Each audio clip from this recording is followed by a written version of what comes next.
Welcome back everybody. Today we'll be discussing why Kylo Ren didn't kill Finn in The Force Awakens. He certainly did try there at the end. Traitor!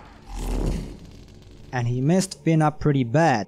But this video is about the beginning of the film, when Finn seems to awaken and Kylo Ren seems to catch on that something is not quite right with FN 2187. Now we see here that after Finn refuses to participate in the massacre of the remaining villagers, Kylo Ren turns, looks at him for a while and then continues on. So to try and get some more insight on the matter, let's take a look at what the novelization of The Force Awakens says. When it was over and the only sounds were methodical chatter among the troopers mixed with a variety of unholy crackling, they dispersed to carry out a final survey and scan of the debris, inorganic and otherwise.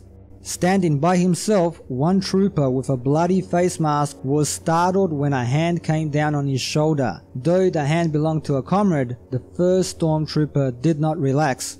Notice he didn't fire. Blaster jam? Automatically the trooper being questioned nodded in response. His comrade gestured knowingly and clapped him on the shoulder. Turn it in when we get back to base. Let the tech boys deal with it and get yourself a new one. Thanks, I will, Finn replies.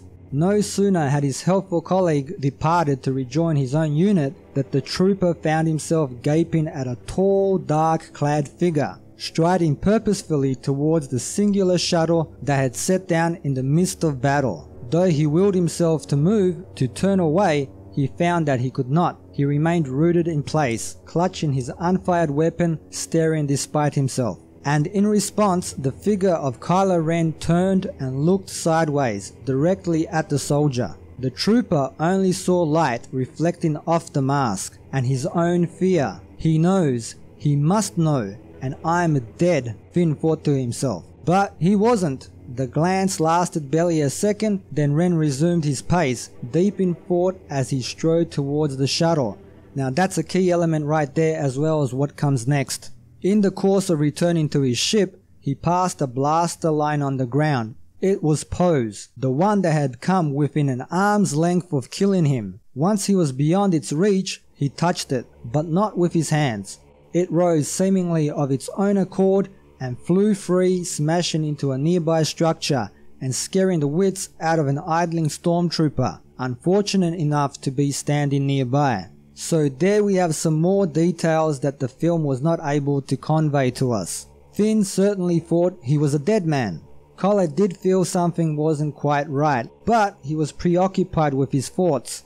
If he hadn't been quick enough earlier, he would have been a dead man. Pretty embarrassing for someone who wanted to follow in Vader's footsteps. To go down from a single bolt, this must have infuriated him. And also, they had not found a map to Luke Skywalker, the very reason they had just come to Jakku. So his mind was clouded by hate, perhaps even a little fear, as he would have to report to his master of his failure. I would also like to add that General Hux and Kylo Ren seem to have a rivalry going between each other. The stormtroopers probably fall under the jurisdiction of Hux and Captain Phasma beneath him. It might very well be that they have an unspoken agreement between each other. Kylo doesn't interfere with Hux's troops, and Hux doesn't interfere with Kylo's Knights of Ren. In that brief moment when Kylo realized something is not quite right with Finn, he might have immediately brushed the idea off, as it being Phasma's and Hux's problem to deal with, and of course his mind was already preoccupied. Another example of jurisdiction and bureaucracy complicating things even in a galaxy far, far away.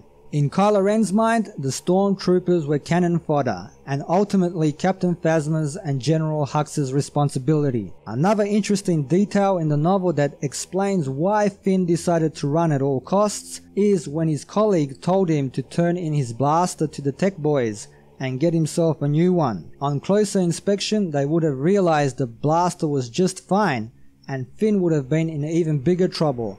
So in his mind, he had to get off the ship and as far away from the First Order as humanly possible. Now, this topic was suggested in the comments section by Luke Nicholson. Cheers mate, I hope you found some of the answers here adequate, and I hope the rest of you guys enjoyed the video also. One more quick side note, Poe kills Finn's friend, which freaks him out, and then he becomes his new friend. Thanks for watching everybody and supporting the channel. If you have a topic you'd like to see get covered or another popular franchise perhaps, hit me up on my Twitter page, link down below, or leave a suggestion here in the comment section. Don't forget to like, share, sub and all that good stuff, and until next time, see yous.